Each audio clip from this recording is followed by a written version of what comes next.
You are listening to the Amoda Maa podcast. In this series, Amoda explores her essential teaching through conversation and excerpts from interviews and events. To find out more about events and to sign up for her newsletter, go to www.amodamaa.com. Please subscribe, comment and share if this podcast moves you. And if you feel called to donate, please go to the website. Thanks for listening, and we hope you enjoy. Okay, greetings everyone, and welcome back to the Amoda Maa podcast. As they like to say in America, it's been a bit. That means it's been a long time since we've done one. I can't even remember what the last one was, Amoda. So it's all gone. It's all in the past. Amoda's been to California. We did a short retreat, and we've both been very ill, yada yada. So we're pleased to be back, and we are going to have hopefully a juicy conversation today about Tantra and non-duality. But before I launch into the inquiry, I would like to say hello to Amoda and welcome her to her own podcast. Hello, Amoda. Hi, Kavi. Nice to see you again. It's been a bit. Yes. So, okay. So here's a little bit of not background, but why this has arisen. We, Amoda and I, are putting on 7-week meditation series, the Tantra of Life, starting in, I think it's June. I can't remember the date of it. 23. June 23. And it's the third year we've put it on. And of the courses that we do, the programs that we do, this is one of the most juicy and kind of visceral, if you like, the meditation series. And so we were discussing this and talking about it and thought, Tantra and non-duality. What a great subject. What a great inquiry this will be. And so because Amoda's got experience of both, I have a little bit, but certainly Amoda has. So we thought we would open it up and have a discussion about Amoda's particular experience of Tantra and non-duality. Are they different? Are they the same? Within the context of non-dual teaching, where does Tantra sit? What is the relationship maybe between Tantra and non-duality? Are they in opposition? Which to some people, they're in big opposition, I think. To others, not so much. Are they in opposition, or are they possibly two sides of a coin? So we're going to open it up a little bit and see if we can shed some light on these hot words of Tantra and non-duality. Amoda, that was a rambling introduction to what we're going to dive into. So, is there enough there to throw at you and to open the discussion up for exploration? Absolutely.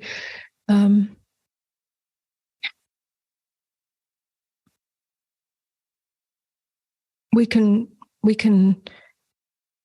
start the conversation with just looking at Tantra and non-duality from a let's call it conventional understanding, or even dare I say a mainstream understanding, because they do seem to be very different paths.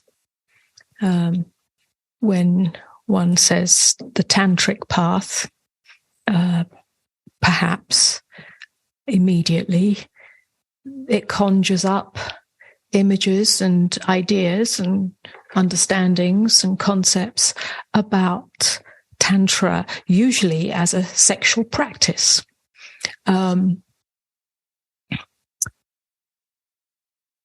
Or something to do with the body, through the senses, through the chakras, through yogic practices, through, like I say, sexual practices, through breath practices, it seems to involve the physical form. To reach enlightenment.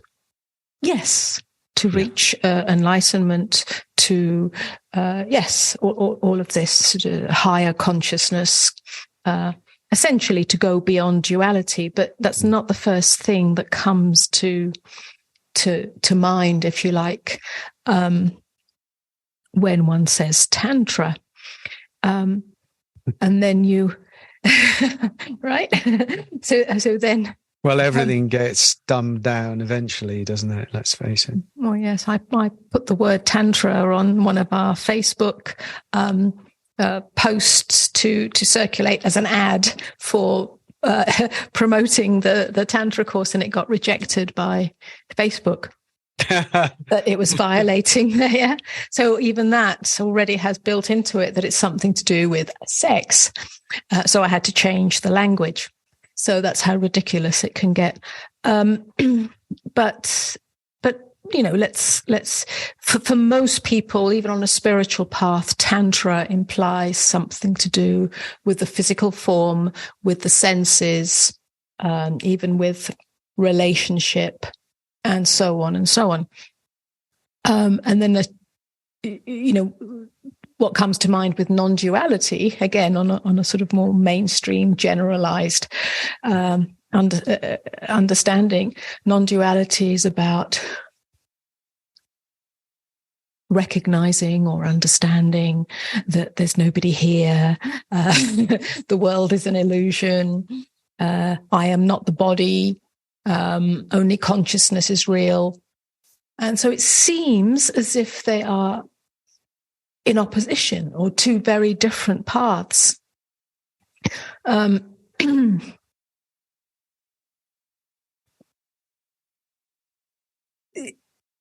way that I have experienced it myself, and not by studying classical texts on Advaita or the tantric way, but a deep immersion into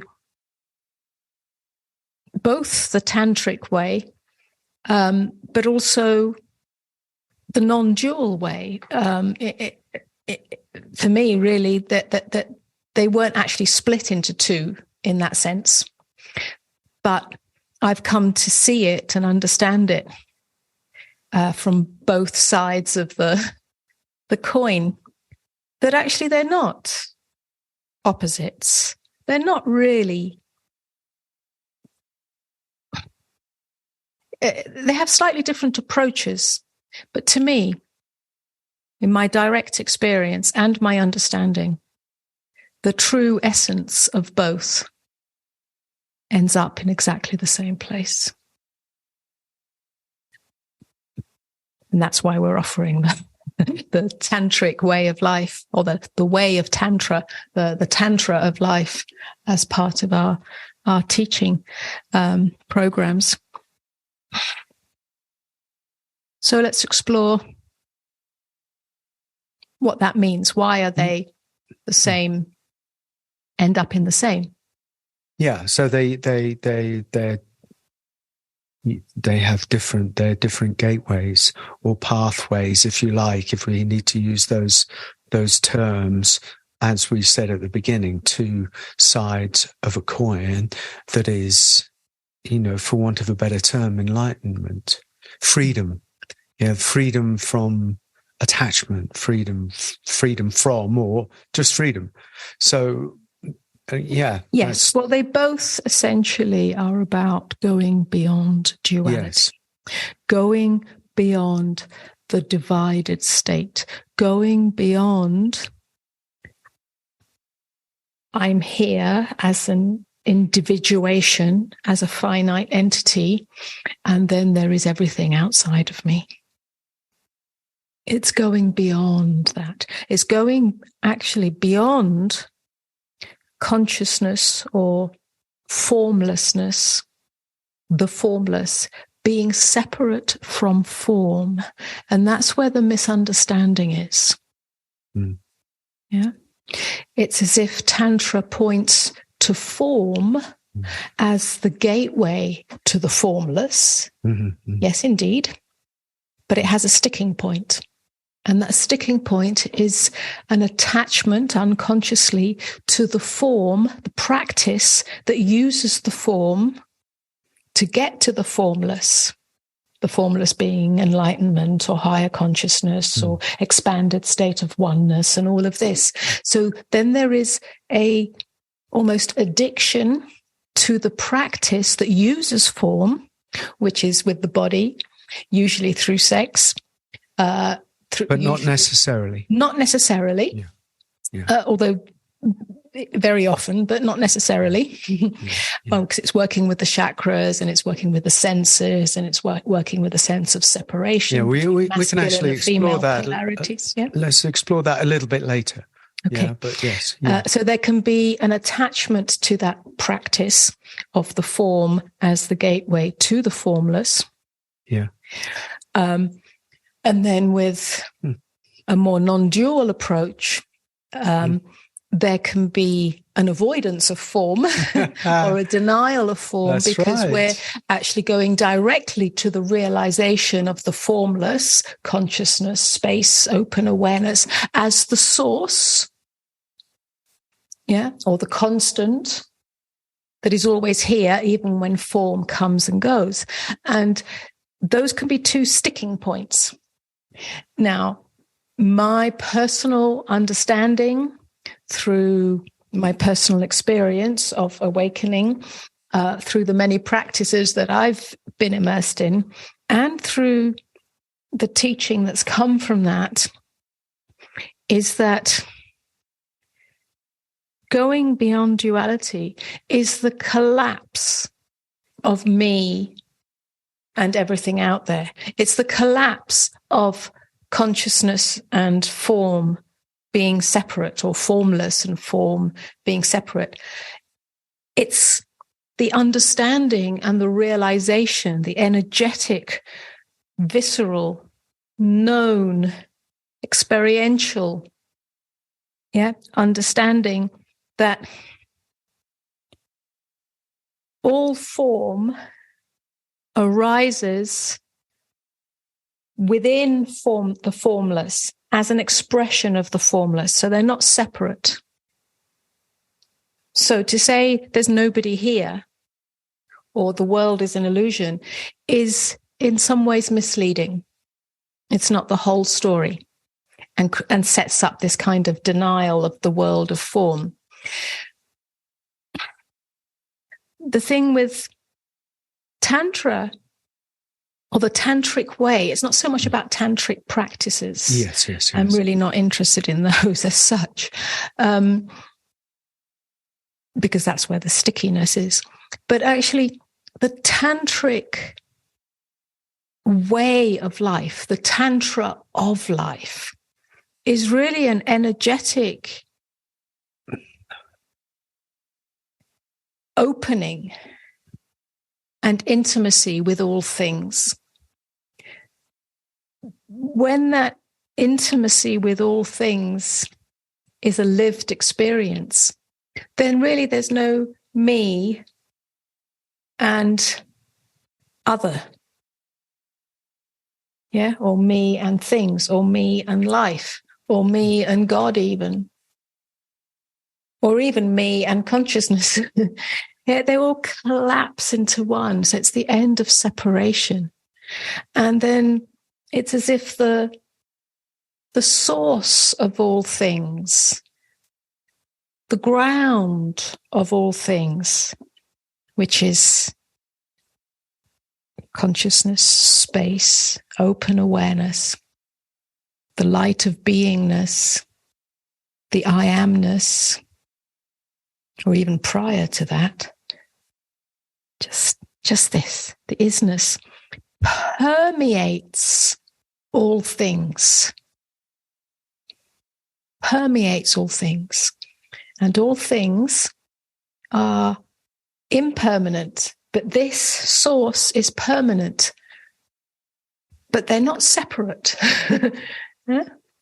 So this brings a great intimacy and with life itself that doesn't deny anything.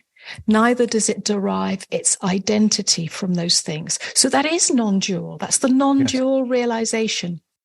So Tantra, would it be? Would it be?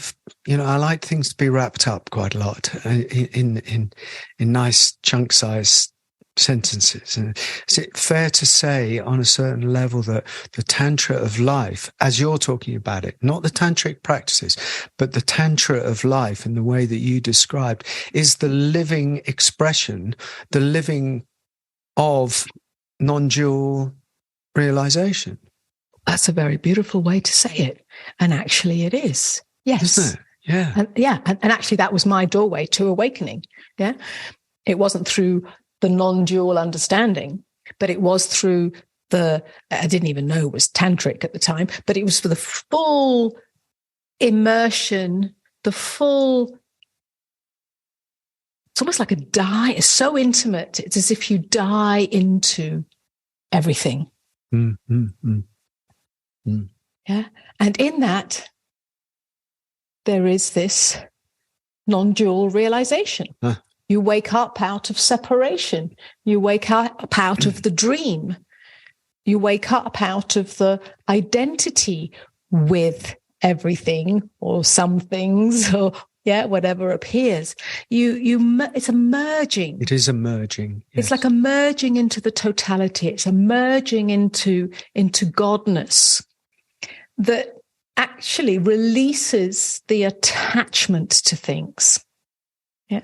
Because all things are temporary appearances, reflections of that one totality that is formless and yet includes all forms. And it is fundamentally a shift in perception. A shift in perception. And that shift brings a soft gaze to the experience of life, which we could say that's non-dual. A soft gaze. We stop being fixated. But it's also tantric in the sense that many of the tantric practices and the meditations and the contemplations, less the practices that use form, but the contemplations are about softening the gaze. Yeah. So yes, it's through the portal of the senses, because that's the only way we can know things. Yeah. The many appearances, we can only know the many appearances through the senses. There's no other way of knowing them. So it is through the doorway of the senses, which includes the gaze, upon things, that we either get fixated on those things, and in being fixated, we're either grasping or rejecting. But when the gaze is very soft, literally and energetically, it's like an inner gaze as well as an outer gaze.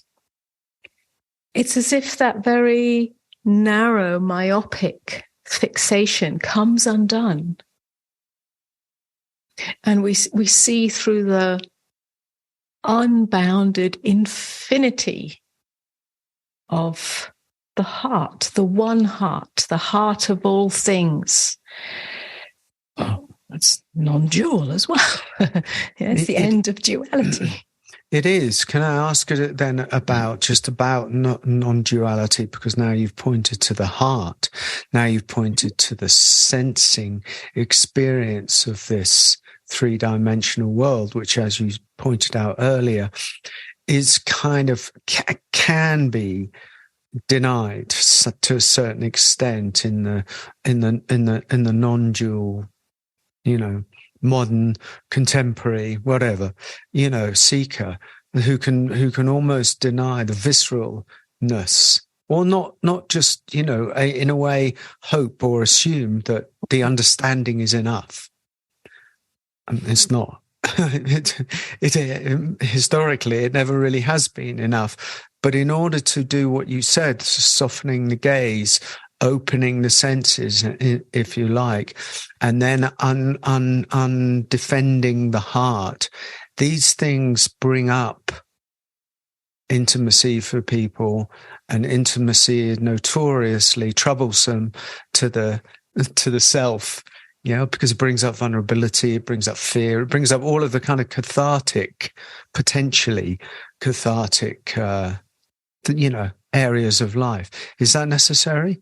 Is it necessary to go through that, to embrace those? What I'm seeing is what's the point? If you can understand it, we meet a lot of people who can actually get it, understand it.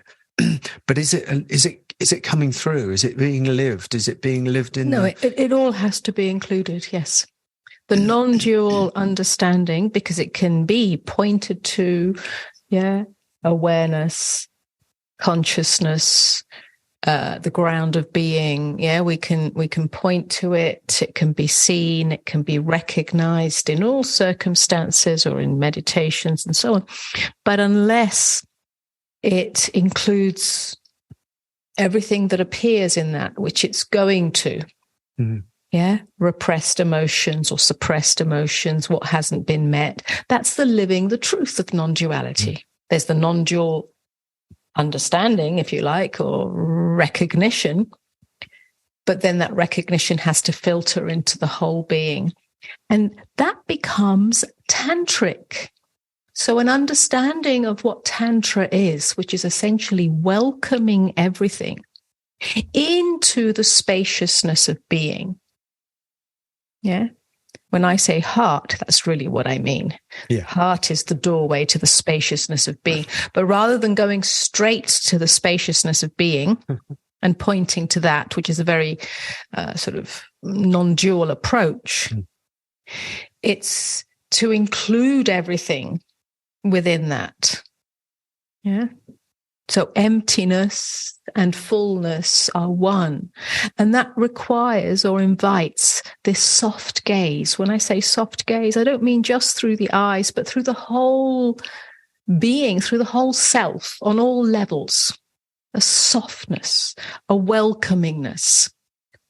And that includes any emotions that arise, any sensations that arise, vulnerability and something that feels a little bit dark or scary or, in terms of an emotional, energetic experience. All energies must be met with a soft gaze. And then the non-dual understanding can penetrate, can filter in and be lived. If you like, for me, it was the other way around. It was the tantric way first. And then, in that, the non-dual realization came. When you say the tantric way, let's just drill in a little bit. I don't like that expression. I'm throwing that out. Drill in? When it's a horrible expression. I'm not a dentist. When you say the tantric way, the tantric way, what are you kind of talking about for yourself in the early days, or whenever you're, give us a kind of flavor of, because I know you and I, when I met you and we embarked on a tantric program but I think that you're talking about kind of something else. I think I've just said it. The tantric way, which is the way that I was on, just as a way of life, is to allow and welcome everything, to say yes. Nothing is excluded.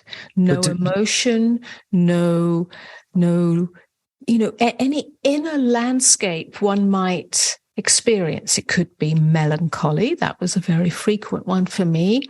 It could be aloneness. It could be meaninglessness. I mean, for others, it may be sadness. It could be anger. Whatever it is, none of it is out of bounds. None of it is to be rejected. There's a soft gaze upon it all. It doesn't mean that I am that. It means that it just appears, just like the weather appears. But the weather is just as real as the sky, but it's not permanent. Therefore, my soft gaze upon it, which is intimate, it's tender, it's not rejecting, it's not violent, it's not dividing myself from that, is the transformation itself. That's what I discovered. It transforms everything into the spaciousness of being, because nothing in the world of form, in the world of finite form, because it is finite, lasts. It always changes, just as the weather changes from storm to rain to cloud to wind to sun. It's always changing, but its essence is the same. Yeah. Oh my God, I could ask you a million questions. Did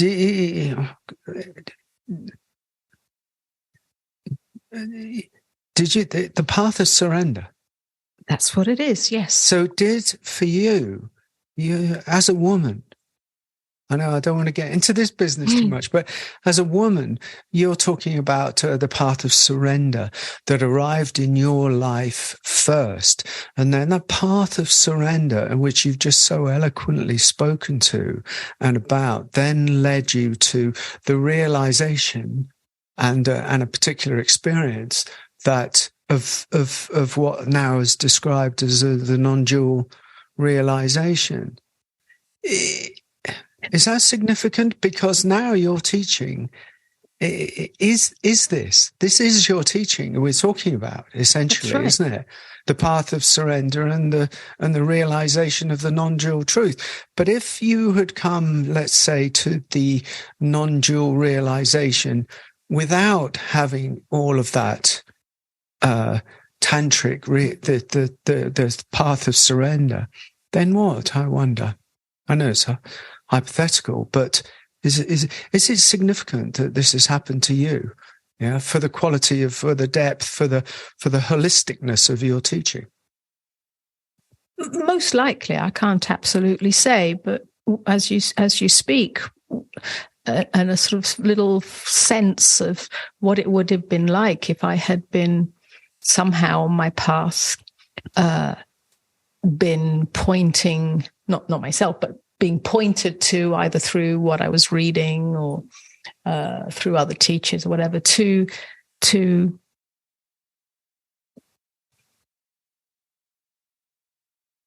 the awareness of awareness,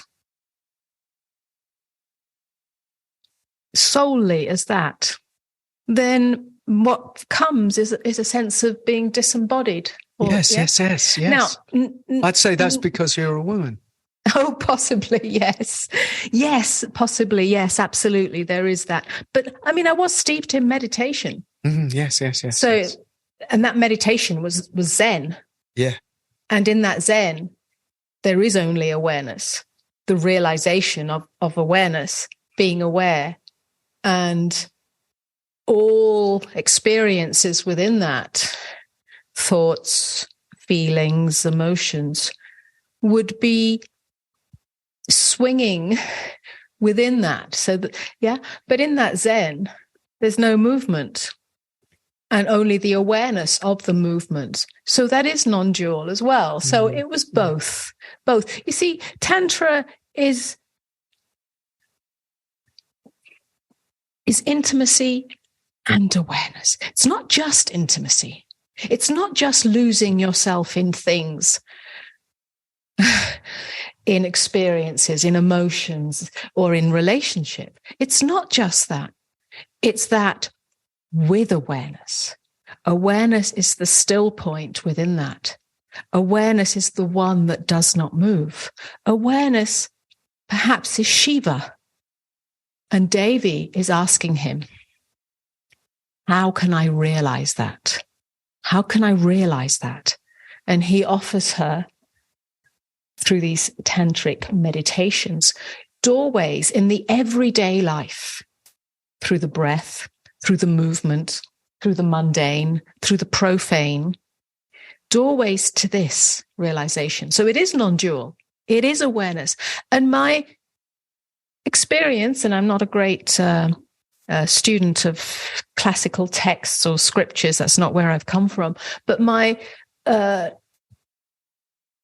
some understanding and knowledge that I have of the Vigyana of Tantra, which is the text of the 112 tantric meditations that were originally given from Shiva to Devi, which are the two aspects of male and female, are not just body-centered. No. There are many meditations in there that point to awareness. Yeah. And what comes and goes, and not being identified with that. And I think those are, in some ways, unknown, lesser known meditations. When I have dived into, to some degree, that text, I was surprised and rather heartened by the fact that these are not just a series of tantric movement, sexual relationship, masculine, feminine type practices. Some, yes, but not all. Many of them are focused on seeing the world come and go. Yeah. Seeing the body come and go. Yeah. Meditations on death, impermanence, awareness, sky nature. Well, in some ways, they're Zen practices, if we want to call them that. So it all kind of merges into one, because ultimately that's what it's about, the realization of who I am, what I am. But that doesn't deny the form. And where the tantric way, if you like, becomes valuable in everyday life, or on the path of seeking freedom or self-realization or enlightenment, is that place that you mentioned, Kavi, which is where non-dual realization, or the awareness of awareness, filters in to the lived experience. So that's where an inner transformation takes place. And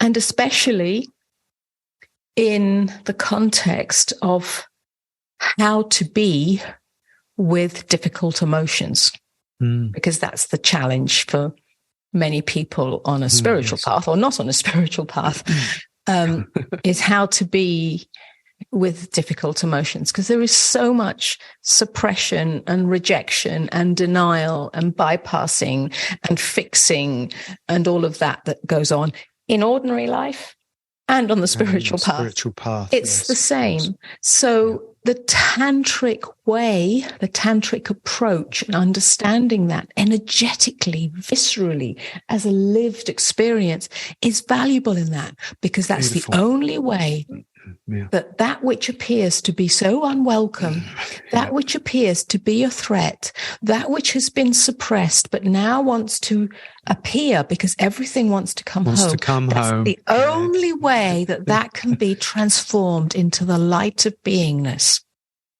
Yeah, and then there's therapy and self-help and positive thinking and all of that, which is still trying to fix it, change it, and that doesn't work. So this tantric way, if we really understand it and practice it and live it, not through the textbook, but through the lived experience, which I hope is what we're offering. Yes. A gateway, a doorway, an invitation, exactly a taste of that. We call it a series of meditations, but it's not really that. It's an invitation and a teaching within that, just using a meditation, a particular specific one, as the foundation for it. Yeah. And then a discourse and an exploration and an inquiry into how this is lived. What does that mean? It's not just a practice. How is it lived? This changes everything. That's exactly right. Yeah, this is the non-dual, the living of non-dual freedom, awakening in the midst of everyday life. It's the end of suffering. I can't speak more highly of what you just said. In my humble experience, what you just said is absolutely on the button, really. It really is, because it's that path of, as any awareness filters in, the path of saying yes to it, the path of saying yes, softening those hard edges. How else do we do it? Because it can't, the non-dual understanding awareness cannot remain separate from the lived experience.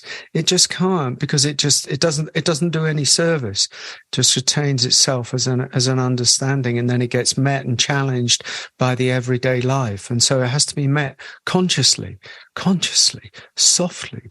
And the other thing that I was animated by what you were saying was that the misunderstanding or the marginalizing of this tantra of life into this human obsession with sex, and just, oh, well, that's it. Let's send it down that road of either I'm obsessed with it or I'm not obsessed with it, and I'm secretly obsessed with it. And to corral the vastness of this the tantra of life into this tiny little channel of sexual obsession is puerile on a certain level. I mean, it works for some. I know there are some major practices out there that do that, and fair play. But for everybody to just jump to this knee-jerk reaction that when anybody talks of the tantra of life, they're just somehow talking about this sex thing is idiotic. It's ridiculous. And this blows a hole in that, because it is much vaster. Yes. It's a vast way of being in the world that doesn't deny the world, says yes to it all. In order to find God, you must welcome everything. And that was Tagore. And I don't know whether he was a tantric teacher, but that's a tantric statement. It is. And the the paradox, as always, there's a paradox, is that when you say yes to everything, it's as if the world disappears in you, in the sense that it disappears, it comes home, it dissolves, into the spaciousness of being that you are, which means that you're no longer tormented by the world, attached to the world, deriving your identity from the world, trying to control the world. And when I say the world, that means everything that's part of your life and your experience and so on. You're not defined by the world or defined even by your experience of your life. Whereas in the unconscious state, let's say, that's where one is identified from that. And that's a source of torment, source of suffering, a source of agitation, and so on.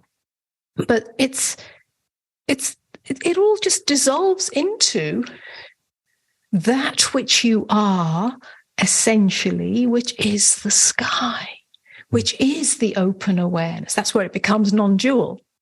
So it's not an attachment to the sensorial ecstasy of, let's say, some of these more conventional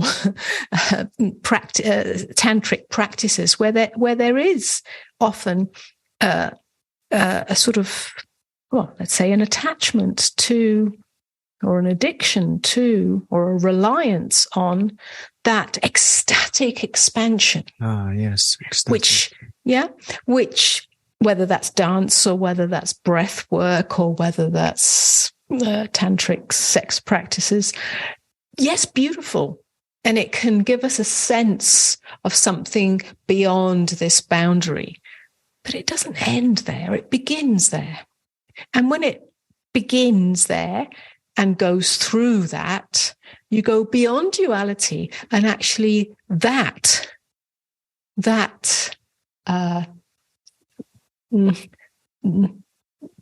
tool or that method or that form falls away.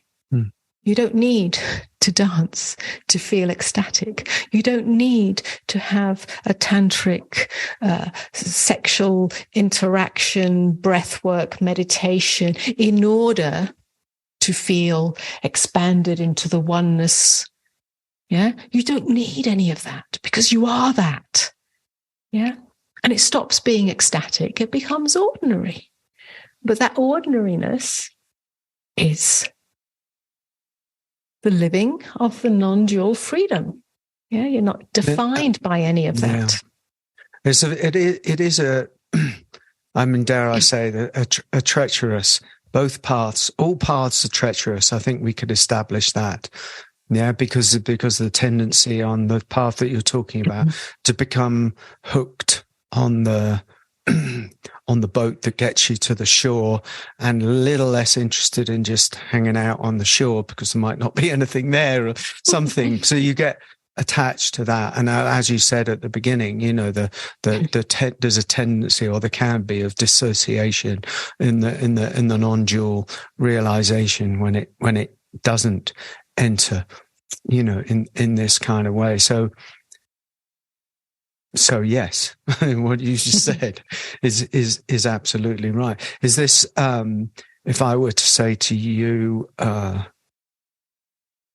be in the world but not of the world? That's right. Is that it? That's it. You're in the world, absolutely intimate with what is appearing. There's no denial. There's no rejection. There's no resistance, whatever experience it is. And that experience is perceptual, sensorial, emotional, energetic, direct felt sense. This is your experience. It's absolutely intimate. And in that intimacy, what happens in intimacy in that way, you're not standing back, labeling it, naming it, interpreting it.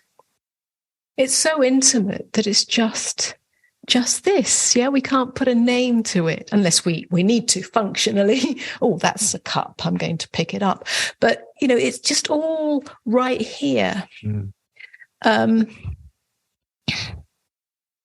that intimacy, yeah, which is you're in the world and the world is in you.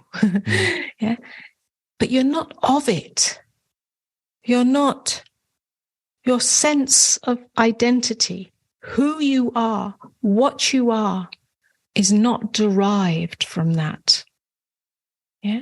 So then, if it's what we might call, and here we're naming it, but we have to just for this conversation, something that you might name if you stood back as unwanted, difficult emotion, yeah. Loss, maybe we can, all relate to that, or sense of aloneness or solitude. Yeah. Or it might be something ecstatic, very pleasurable, uplifting. You're not deriving your sense of self from either of those. That's not who you are. That's not what you are. Because all of that comes and goes. All of that is finite, impermanent, and is an appearance of the one appearing as a separate, finite thing. But it's not. It's still an appearance within, yeah? So it's duality within non-duality. Yeah? But we're not deriving our identity from it. So it's intimate. Yeah? Just as the sky is intimate with the weather, then they don't seem to be separate. And sky over there and weather over there. The weather is an appearance of sky, but sky itself, sky nature, never changes. Yeah. So it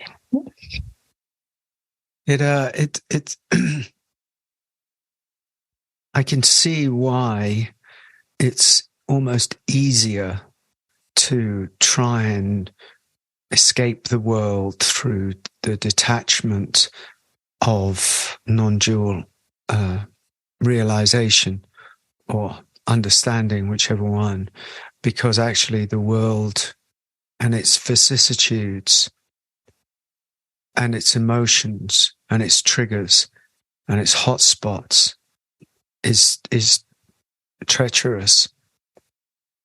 Everything is treacherous. And so, well, it is. It's treacherous to the self, and the self is, you know, is almost the thing that has to navigate itself through the marketplace. And so there are many who get caught in that. Well, I've seen this, I see that, and I understand, I actually get it, sort of thing, and then there's the aversion to the world as the biggest questions we get are, how do I do that? Have you got any tips? Or what is the answer to this bit? Or, this bit has triggered me and I don't know what to do. We kind of have that a lot because it's the salient point, because actually the biggest dilemma is not the non-dual realization. The biggest dilemma is, how does that convert? How does that become the lived experience? And there's no avoiding it. That's the thing. You can transcend all you like and stay in the cave, but at some point, I remember the story, the guy who's in India 15 years got his visa, and he found bliss in the meditation cave, and then his visa ran out and he had to go back to the passport office. And in the passport office, they closed the door on him really early and he hit the roof and he freaked out. And that's 15 years of meditation. Was it lost?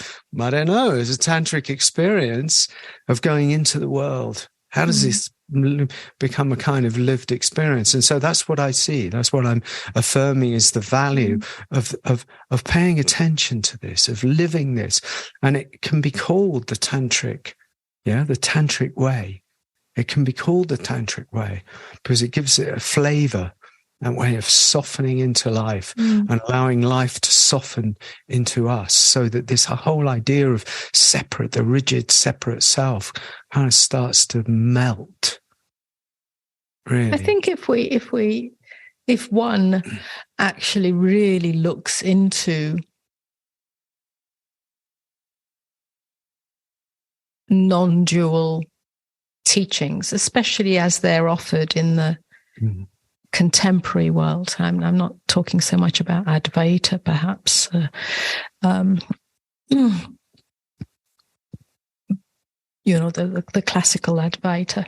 But if we look at more contemporary non-dual teachers, which may have arisen out of Advaita or end up in Advaita, but let's say the more contemporary non-dual teachings, if you really, really look into them, most of them do have a deep knowing understanding of this inclusion that we're talking about. Yes. They may not directly speak to it. What happens is that individuals on the path who come into those non-dual teachings, that's where the sticking place is. That's where the misunderstanding usually is, because there'll be a glimpse and then they'll get stuck in that glimpse and the denial of the rest of it. But if you actually go to if we could call it the source, or of those non-dual teachings, as in the one who is offering them, their lived experience, I would say, is tantric. Most of them, not all. There are some extreme non-dualists. And even then, I would say that in their actual personal lived experience, it's inclusive. It's just that what's portrayed or presented through the teachings can tend to be one-sided. And that's where the sticking point is. Yeah. Why that is, I don't really know. It becomes a thing. It becomes, in some ways, it's easier to talk, to speak of that very clear-cut, non-dual knowing, understanding, recognition, and not including the human experience, because it gets quite nuanced, complex, treacherous, yes, to actually be able to speak to that in a clear and valuable way. Now, again, not so. All of that is part of it, and then the tantric way tends not to be so prominent or prevalent, because that also has its problems, as we said. Just mention the word tantra and suddenly there's this idea of what it is and what it's not, and blah blah. So perhaps this conversation is valuable in bringing it all together and going deeper than the surface understanding or the surface meaning of those terminologies. Yes, I think you're very generous and in a good way to to the non-dual scene, if you like. I do, because I think you're right. I think that there's a truth in what you're saying, and it becomes the easiest conversation. In a sense, is human beings like to talk and like to debate and like to understand. The idea, in a way, that understanding. And it does get us a long way, but understanding itself can end up being the boat that gets you to the shore. And then so you're still stuck on the boat, or the boat of understanding. There's the boat of the body, and there's the boat of understanding. If I just understand a little more, I'll get it. And then I'll be able to get to the shore. And so this kind of, the path of understanding is, while beautiful, is also treacherous. Mm. I mean, if anything or anyone or any sort of vibration or frequency of or fragrance of a teaching has penetrated me and my life, then it would be Osho. Not that he spoke directly of non-duality. I never heard him say the word non-dual. He spoke of awareness. He spoke of meditation. But he spoke of love. He spoke of Tantra. He spoke of all of it. And all of it was about transcendence, if you like. Transcendence of the human condition of the unconscious state, and so on and so on.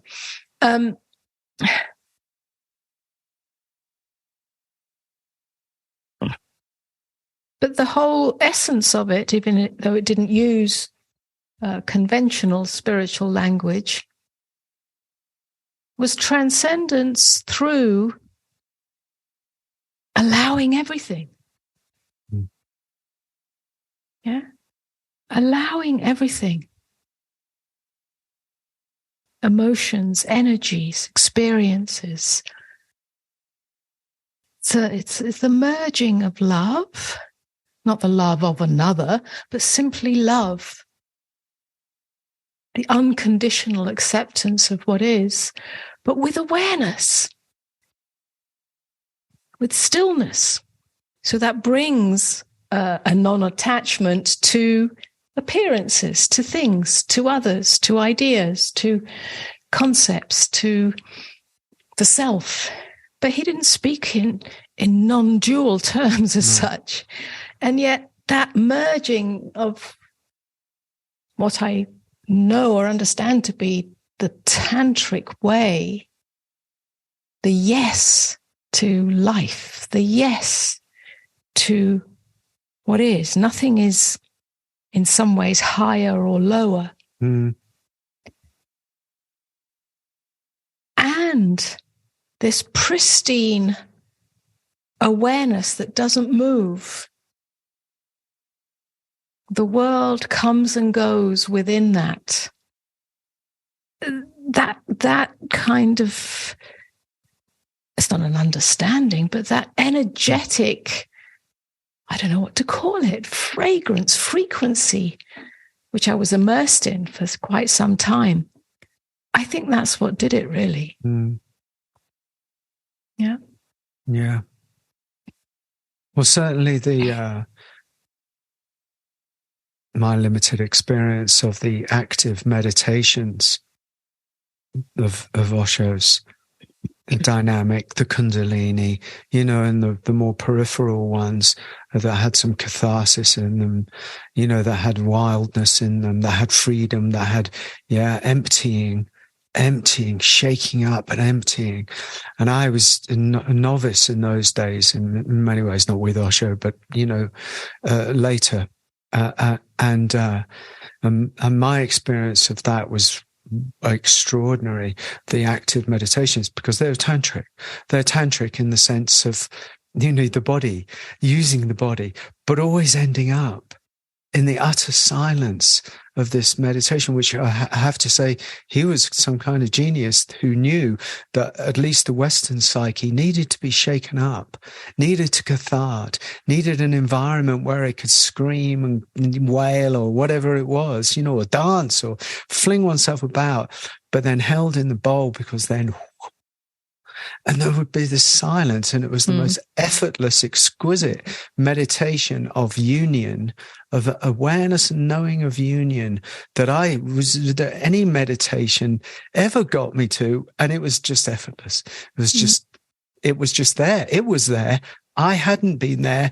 It was there waiting for me, and that was an exquisite experience for me, for getting that. And that's to me, that's Tantra. That was that particular expression of Tantra.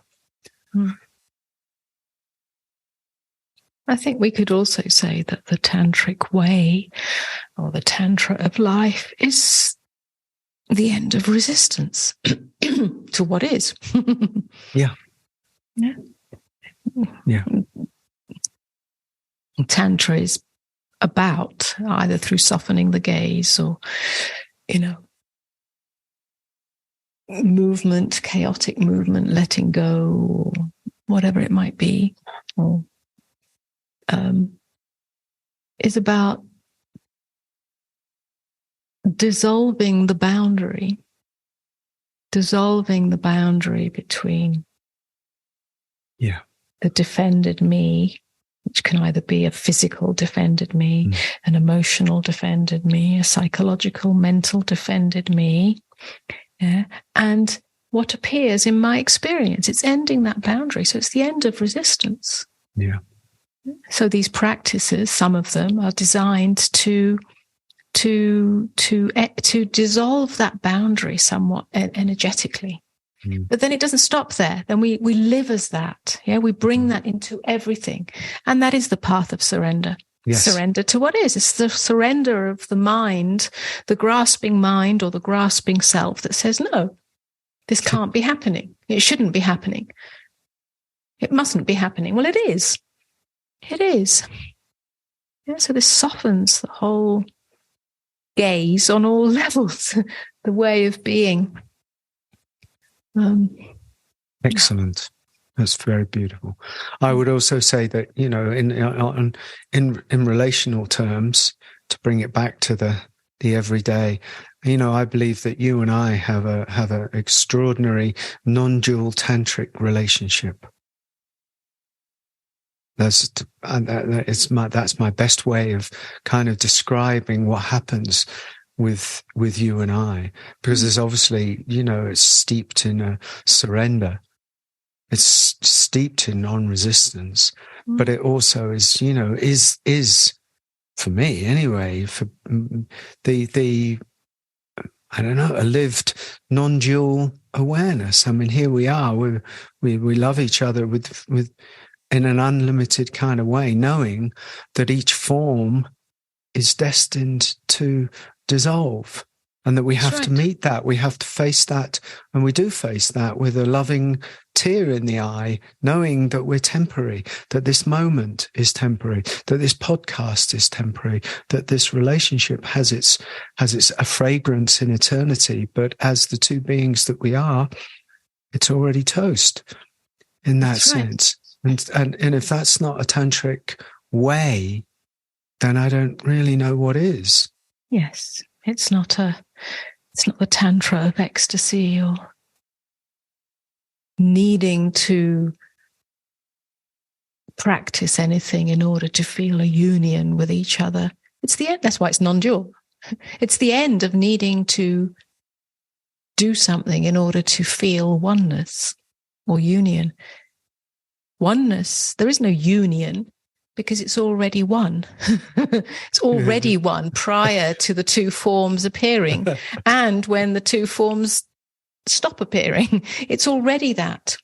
So it's not the oneness of two forms trying to feel oneness with each other. There is nothing but the one. And within that one, there's an appearance, which I might name, Kavi, to make it easier to operate in this world. And there's an appearance called Amoda, which we'll call her that in order to be able to operate in this world. But essentially, they're just appearances, temporary, dancing, moving within the one. So I don't need to feel oneness or union with anything because I'm never separate from that. You, as an appearance, appear in me. Me, as an appearance, appears in you. And all of it is the one. So in that sense, it's tantric and non-dual. And the surrender is not to each other. Yeah. Very often that's the idea of Tantra in relationship, that somebody surrenders to somebody. We're not surrendering to anybody. This is nothing to do with the form. It's about the realization that all forms appear in the one, dancing in eternity until the dance stops. Yeah. Yeah. It's not surrender to, it's surrender of. It's all. And love is such a thing, my dear. Love is made of such things. This is why it is so exquisite. And with that, I think we are drawn this conversation to a close. Correct? Correct. We'll be putting this out, this podcast, which has been an absolute delight. And I have missed them for the last month or so, whatever time it has been, because it's always such a pleasure talking with you in this way. And we'll be putting this podcast out. If you're interested in jumping onto the Tantra meditation program, I highly recommend it. You'll find it through Amoda's website, www.AMODA'Maa.com. Go to events and you'll find it there somewhere. Otherwise, nothing more to say from us. We bid you adieu, farewell, and thank you for listening to our conversation. And we hope to see you again. I will definitely not be so long before the next juicy deep dive. I'll see to it. I'll make sure. Crack the whip. All right, Amoda. All right, so beautiful. Much. Thank you. I'll see you downstairs, of course, as our cliches go. And I'm a bit bored with that one. I'll see you everywhere. Yeah, that's better. Yeah. Take care, everyone, and be well. Look after yourself. See you. Bye-bye. Bye-bye. Namaste.